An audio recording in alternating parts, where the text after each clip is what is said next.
Hello the student of class 10। দেখো তোমরা আমার চ্যানেলে অধ্যায় নম্বর 2-এর কোষে দেখি 2-এর অঙ্কগুলো অর্থাৎ সরল সুদ করার অঙ্কগুলো তোমরা দেখছো। এর আগের প্রথম ভিডিওয় তোমরা দেখেছো 7-এর দাগ পর্যন্ত। আজকে আমি 8-এর থেকে শুরু করছি। দেখো, মান্নান মিয়া কিছু টাকা ধার করায় 6 বছর পর দেখলেন দেওয়া সরল সুদের পরিমাণ আসলের 3/8 অংশ হয়ে গেছে। বার্ষিক শতকরা সরল সুদের হার কত ছিল নির্ণয় করি। তাহলে দেখো এখানে সরল সুদের হার, তাহলে সুদের হার আমাদেরকে নির্ণয় করতে হবে। শতকরা কত, বার্ষিক সরল সুদের হার কত, সেটা আমাদেরকে নির্ণয় করতে হবে। কিন্তু এখানে তাহলে সরল সুদের হারটা দেওয়া নেই, এখানে কিন্তু আসলও দেওয়া নেই, শুধু রয়েছে আমাদের কি সময়টা রয়েছে 6 বছর। আর কি বলা হয়েছে যে সুদের সরল সুদের পরিমাণ হচ্ছে আসলের 3/8 অংশ, অর্থাৎ আসল যত তার 3/8 অংশ হচ্ছে সরল সুদের পরিমাণটা, মোট সুদ পরিমাণটা। তাইলে দেখো কিভাবে অঙ্কটা করা হচ্ছে। তাহলে দেখো এখানে 8-এর দাগের অঙ্ক করছি। ধরি আসল পি ইকুয়াল টু x টাকা, সময় টি ইকুয়াল টু 6 বছর, সুদের হার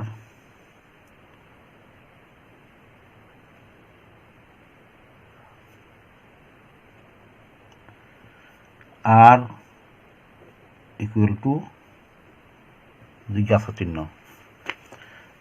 এরপর বলছে মোট সুদ,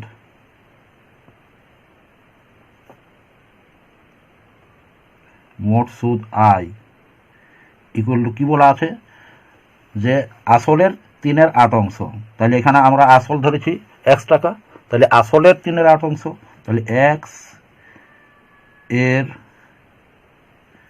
3/8 ইকুয়াল টু 3x/8 টাকা।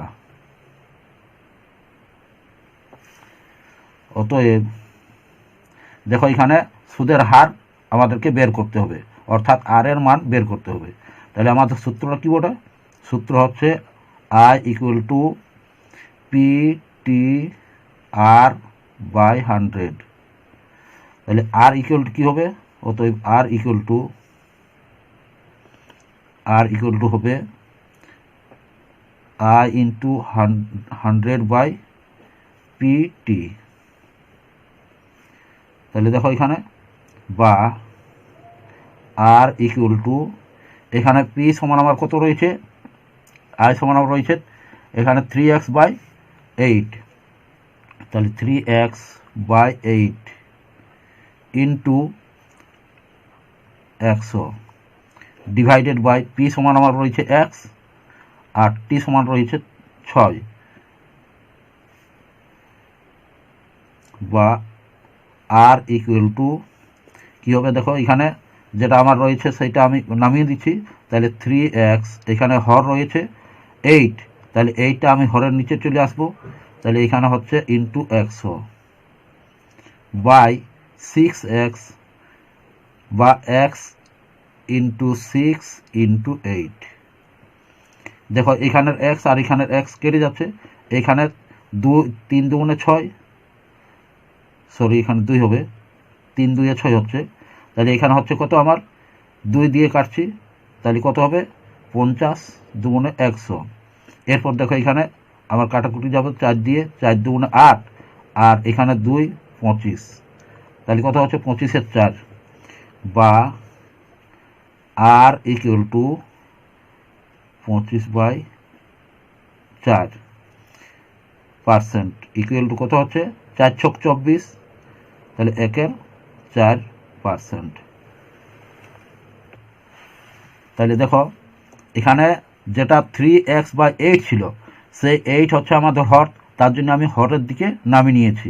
তাহলে এখানে হচ্ছে 3x ইন্টু এখানে 100 ছিল সেই 100 বাই x, এই xটা নিয়েছি, এইখানে 6টা নিয়েছি গুণ 6 আর এখানে 8টা গুণ 8 করা হয়েছে, এই যে এই 8টা ছিল, সেই 8টা এখানে নিয়ে নিয়েছি। তাহলে আমার কত হচ্ছে, কাটাকুটি করে 100 কেটে দিয়েছি, এখানে 6কে মানে কেটেছি 3 দিয়ে, তাহলে 3 2 6 হচ্ছে, 2 দিয়ে আবার কাটলাম এই 100টাকে, 50 2 100 হয়। তাহলে এখানে 8কে আবার কাটছি 2 দিয়ে, 4 2 8 হয়, আর 25 2 50 হয়, তাহলে 50/4 হচ্ছে। যদি আমরা ভাগ করি তাহলে কী হবে, 6.1/4%। অতএব নির্ণয় সুদের হার, অতএব বার্ষিক শতকরা সুদের হার 6.1/4%। এটা হচ্ছে আমাদের অ্যান্সার। এরপর দেখো 9টা, একটি কৃষি সমবায় সমিতি তার সদস্যদের বার্ষিক 4% সরল সুদের হারে কৃষি ঋণ দেয়, কিন্তু ব্যাংক থেকে টাকা ধার করলে বার্ষিক 7.4% হারে সরল সুদ দিতে হয়। একজন কৃষক যদি ব্যাংক থেকে টাকা ধার না করে সমবায় সমিতির সদস্য হয়ে সমিতির থেকে 5,000 টাকা কৃষি ঋণ নেন, তবে তার বছরে সুদ বাবদ কত টাকা বাঁচবে হিসাব করে লিখি। তাহলে দেখো, যখন সমবায় ব্যাংক থেকে নিচ্ছে তখন 4% সরল সুদের হার দিচ্ছে, আবার যখন ব্যাংক মানে সমবায় সমিতির সদস্য হয়ে যখন নিচ্ছে তখন 4% সরল সুদে হচ্ছে, আবার ব্যাংক থেকে যখন নিচ্ছে তখন 7.4% সরল সুদ দিতে হচ্ছে। তাহলে আমাদের মানে কোনটাই বেশি সুদ লাগছে, ব্যাংকের থেকে আমাদের বেশি সুদ লাগছে, আর সমিতি আমাদের কম সুদ মানে সুদ লাগছে। সেই জন্য কী বলছে যে কৃষক সমবায় সমিতির সদস্য হয়ে আর ঋণ নিয়েছে 5,000 টাকা, তাহলে বছরে কত টাকা মানে সাশ্রয় হবে সেটা এখানে বের করতে বলা হয়েছে। তাহলে দেখো অঙ্কটা কীভাবে করছি। দেখো এখানে কৃষক ব্যাংক থেকে ঋণ না নিয়ে সমবায় সমিতির সদস্য হয়ে ঋণ নেওয়ার বছরে সুদ বাবদ সাশ্রয় হবে 7.4% মাইনাস 4%। অর্থাৎ ব্যাংকের আমাদের কত ছিল, 7.4% ছিল, আর সমবায় সমিতির 4% ছিল। তাহলে 7.4 থেকে যদি 4 বাদ দেওয়া হয় তাহলে কত হয় আমাদের, এখানে 3.4% আমাদের সুদের সাশ্রয় হচ্ছে। তাহলে কত সাশ্রয় হবে সেটা আমরা এখন বের করব। তাহলে দেখো এখানে কিন্তু সময় দেওয়া নেই, অর্থাৎ এখানে বলা আছে যে বার্ষিক সুদের হার কত হচ্ছে 4%, আর এখানে ব্যাংকের বার্ষিক সুদের হার হচ্ছে 7.4%, আর এখানে আসলটা দেওয়া আছে 5,000 টাকা। তাহলে সময়টা দেওয়া নেই, তাহলে সময় যদি দেওয়া না থাকে তাহলে আমরা 1 বছর ধরে নিই যে 1 বছরের জন্য নেওয়া হয়েছিল। তাহলে দেখো এখানে আসল পি সমান 5,000 টাকা, সময় টি সমান 1 বছর, সুদের হার আর সমান হচ্ছে 3.4%, আর মোট সুদ আয় সমান কত আমাদেরকে বের করতে হবে। তাহলে দেখো সূত্র অনুসারে আমাদের কী হবে, I equal to P T R by 100। তাহলে ইকুয়াল টু আমার কত হচ্ছে, এখানে পি সমান রয়েছে 5,000,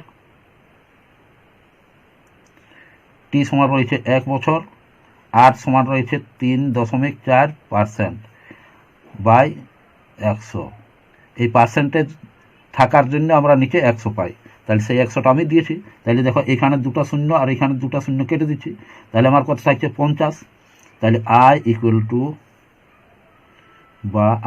টু হচ্ছে 50 ইন্টু 3.4। তাহলে দেখো এখানে আমি গুণটা করে নিচ্ছি, 4 5 20, শূন্য হাত থেকে 2, আর 3 5 15, 15 আর 2 এখানে 15, আর 2 17, তাহলে 17, আর এইখানে একটা শূন্য রয়েছে, তাহলে এই শূন্যটা এখানে দিয়ে দিচ্ছি। এরপর দেখো একটার পর দশমিক রয়েছে, তাহলে এক ঘরের পর আমি দশমিক দিয়ে দিচ্ছি ডান দিক থেকে, তাহলে কত হচ্ছে 170 টাকা। তাহলে আমাদের সাশ্রয় কত হচ্ছে 170 টাকা। অতএব বছরে সুদ বাবদ বাঁচবে 170 টাকা। এটাই আমাদের অ্যান্সার। আশা করি বুঝতে পেরেছ। যারা আগের ভিডিওটা দেখে নেয় তারা দেখে নেবে, ডেসক্রিপশন বক্সে দেওয়া থাকবে, সেটা দেখে নেবে।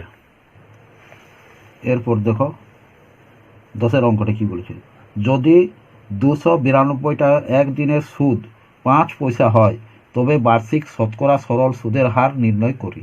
তাহলে এখানে আমাদের কি বলেছে, বার্ষিক সরল সুদের হার বের করতে বলেছে আমাদেরকে। তাহলে এখানে কি কি দেওয়া আছে, এখানে দেওয়া আছে আসল সমান 292 টাকা, সময় 1 দিন রয়েছে, এবং সুদ রয়েছে, মোট সুদের পরিমাণ রয়েছে 5 পয়সা।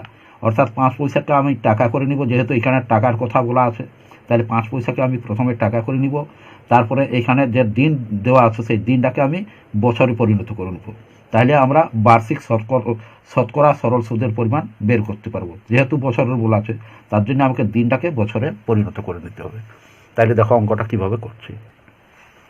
তাহলে দেখো এখানে আসল পি সমান হয়েছে 292 টাকা, সময় টি সমান 1 দিন বা সমান হচ্ছে 1/365 বছর, আর মোট সুদ আয় সমান হচ্ছে 5 পয়সা সমান 5/100 টাকা। পয়সাকে যদি 100 দিয়ে ভাগ করা হয় তাহলে টাকায় পরিণত হয়, সেই জন্য 100 দিয়ে আমি এখানে ভাগ করে নিচ্ছি। আর সুদের হার আর সমান কত আমাদেরকে সেটা বের করতে হবে। তাহলে দেখো অতএব আমরা কি জানি, সূত্রটা আমাদের হচ্ছে I equal to P T R by 100, বা আর ইকুয়াল টু কি, তাহলে আর ইকুয়াল টু হবে আমাদের এটার সঙ্গে এটার গুণ হয়ে যাচ্ছে, তাহলে আই ইন্টু 100 বাই এখানে পিটি রয়ে যাচ্ছে, তাহলে পি টি, বা আর ইকুয়াল টু আই সমান হচ্ছে আমার কত 5/100 ইন্টু 100 বাই এখানে কত হচ্ছে পি সমান আমার কত 292 ইন্টু টি সমান হচ্ছে 1/365। তাহলে দেখো এখানে আমার 100 আর এই 100 কাটছে, তাহলে আর ইকুয়াল টু কী হচ্ছে দেখো, বা আর ইকুয়াল টু হবে আর ইকুয়াল টু 5/292। আর এইখানে যেটা রয়েছে আমার এইখানে উপরে রয়েছে লব আর নিচে রয়েছে হর, এই হরটা উপরের দিকে চলে যাবে।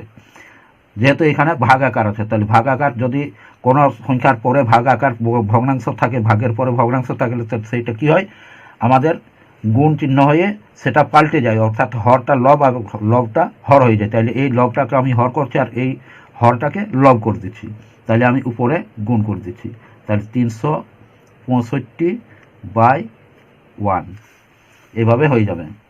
এরপর দেখো বা আর ইকুয়াল টু, দেখো এখানে আমার কাটাকুটি যাচ্ছে না, এখানে যেহেতু বিজোড় সংখ্যা রয়েছে 5 রয়েছে আর এখানে জোড় সংখ্যা রয়েছে, তাহলে কাটাকুটি আমার সম্ভব হচ্ছে না।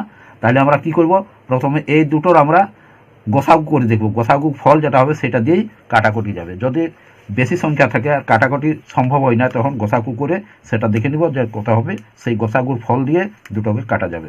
তাহলে এখানে দেখো 292কে আমি যদি 365 রয়েছে সেটাকে গোসাগু করি তাহলে কত হচ্ছে দেখো, প্রথমে একবার, তাহলে 292 কত হচ্ছে, এখানে 3 হচ্ছে, এখানে 9 আছে, কত দিলে 16 বলাবে, 7 দিলে, তাহলে এখানে হাতের 1 চলে আসছে, তাহলে 3 আর 3 মিলে যাচ্ছে।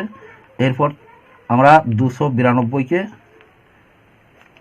করি, তাহলে দেখো এখানে 4 দিয়ে যাবে, 4 3 12 আর 4 4 16, 4 7 28 একে 29 হবে, তাহলে 4 দিয়ে যাচ্ছে, 4 3 12 2 হাত থেকে 1, 4 7 28 একে 29।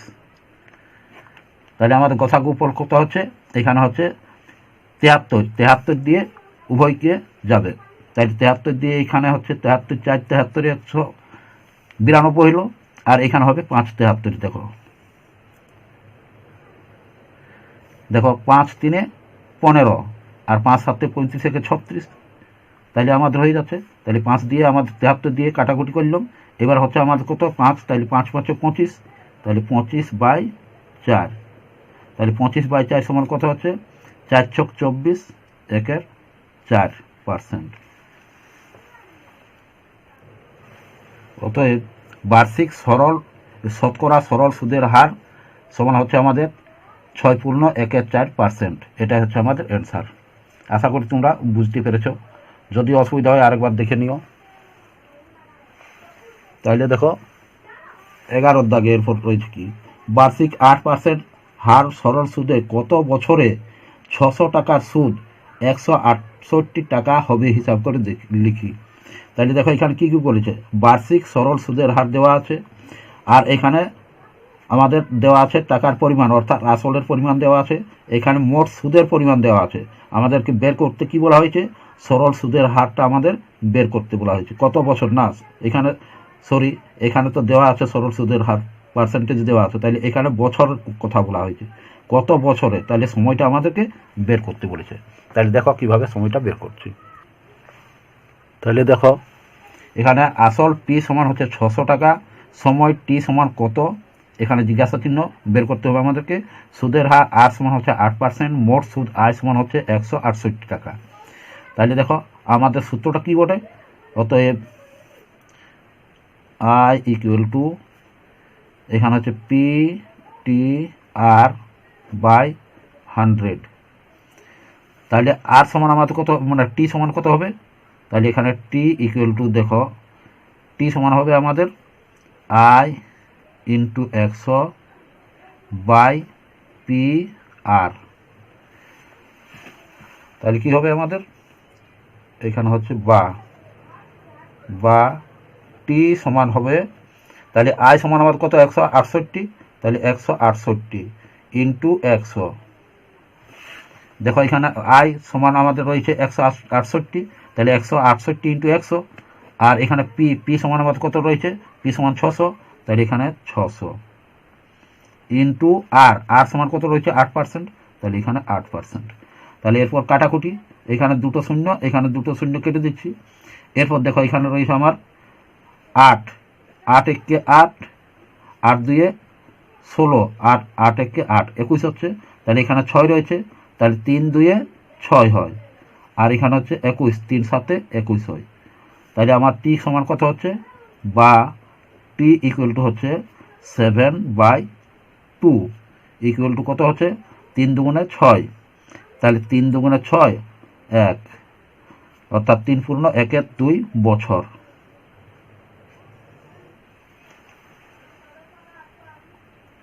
তাহলে দেখো সময়ের পরিমাণ সমান হচ্ছে 3 পূর্ণ 1 2 বছর, এটা হচ্ছে আমাদের অ্যান্সার। এরপর দেখো 12 দাগের অঙ্কটা কি বলা আছে, যদি বার্ষিক 10% হার সরল সুদে 800 টাকার ব্যাংকে জমা দিয়ে সুদে আসলে 1200 টাকা ফেরত পায়, তবে ওই টাকা কত সময়ের জন্য ব্যাংকে জমা ছিল হিসাব করে লিখি। তাহলে কত সময়ের জন্য জমা ছিল এখানে বের করতে বলেছে, তাহলে সময়টা এখানে চেয়েছে। আর কি কি দেওয়া আছে, এখানে সুদের হার দেওয়া আছে, এখানে আসল দেওয়া আছে, আর এখানে সুদে আসলে দেওয়া আছে। অর্থাৎ সুদ এবং আসল ব্যাংকের থেকে যা টাকা পেয়েছিল, মানে ব্যাংকে যা জমা দিয়েছিল সেইটা প্লাস ব্যাংকের থেকে বাড়তি যে টাকাটা পেয়েছিল সেই সুদটা, দুটাই মিলে রয়েছে আমাদের কত 1200 টাকা। তাহলে আমরা মোট সুদ কত পাবো, এখান থেকে যদি আমরা 800 টাকা বের করে দিই তাহলে আমরা মোট সুদটা পেয়ে যাব। তাহলে দেখো কীভাবে অঙ্ক করছি। তাহলে দেখো 12 দাগের অঙ্ক, আসল পি সমান 800 টাকা, সময় টি সমান কত এটা বের করতে হবে, সুদের হার আর সমান 10%, মোট সুদ আয় সমান 1200 মাইনাস এখানে 800 টাকা। এই জন্যই 1200 এখানে লিখেছি, 1200 হচ্ছে আমাদের সুদ এবং আসল মিলে 1200 টাকা। অর্থাৎ এখানে যদি আসলটা আমি বাদ দিয়ে দিই 1200 টাকার থেকে, তাহলে মোট সুদ কত সেটা আমরা পেয়ে যাব। সেই জন্য এখানে 1200 থেকে 800 টাকা মানে দেওয়া হয়েছে মাইনাস, তাহলে আমার কত হচ্ছে 400 টাকা সুদ পাচ্ছি। তাহলে আমাদের এখানে কি বলছে, 800 টাকায় আমরা সুদ পাচ্ছি কত 400 টাকা, এবং কত সময় তাহলে রাখা হয়েছিল, যা 400 টাকা পাওয়া গেল 800 টাকায় সুদ হিসাবে, তাহলে সেটা আমাদেরকে বের করতে হবে। অতএব আমাদের সূত্র কি বলে, I equal to P T R by 100। আমাদেরকে বের করতে হবে টি, বা টি ইকুয়াল টু আমাদের কি হচ্ছে, এখানে টি ইকুয়াল টু হচ্ছে I into 100 by P R, বা টি ইকুয়াল টু এখানে আমাদের আয় কত 400 টাকা, এখানে মোট সুদের পরিমাণ আয় সমান হচ্ছে আমাদের 400 টাকা, তাহলে এখানে 400 ইন্টু 100 বাই পি সমান আমাদের কত রয়েছে, আসল পি সমান হচ্ছে 800 টাকা, তাহলে এখানে 800 ইন্টু এখানে সুদের হার আর কত 10%, তাহলে এখানে 10%। তাহলে দেখো এখানে একটা শূন্য, এখানে একটা শূন্য কাটছি, এখানে একটা শূন্য, এখানে একটা 800 দুটো শূন্য এখানে কেটে দিচ্ছি, তাহলে আমাদের কত রয়েছে 40, 8 8 নিচে 8 রয়েছে উপরে 40, তাহলে 8 দিয়ে 40কে আমরা কাটছি, তাহলে কত হবে 5 8 40 সমান হচ্ছে আমাদের 5, তাহলে 5 বছর। তাহলে মোট সময় সমান আমাদের কথা হচ্ছে 5 বছর। অতএব মোট সময় সমান 5 বছর, এটা হচ্ছে অ্যান্সার। আশা করি বুঝতে পেরেছ। আজ এই পর্যন্ত। এর পরের ভিডিও অবশ্যই তোমরা বাকি অঙ্কগুলো পেয়ে যাবে। যারা আগের থেকে দেখছো অথচ সাবস্ক্রাইব করোনি, এবং যারা নতুন দেখছো সাবস্ক্রাইব করোনি, তারা সাবস্ক্রাইব করে নিও। আর আগের ভিডিওটা অবশ্যই তোমরা ডেসক্রিপশন বক্সে পেয়ে যাবে, দেখে নেবে। আর বন্ধুদের সাথে শেয়ার করতে অবশ্যই ভুলবে না। লাইক দিবে, কীরকম মানে ভিডিওটা হয়েছে ডেসক্রিপশন বক্সে তা জানিয়ে দিও। সরি, কমেন্ট বক্সে কমেন্ট করে জানাবে কীরকম হয়েছে ভিডিওটা।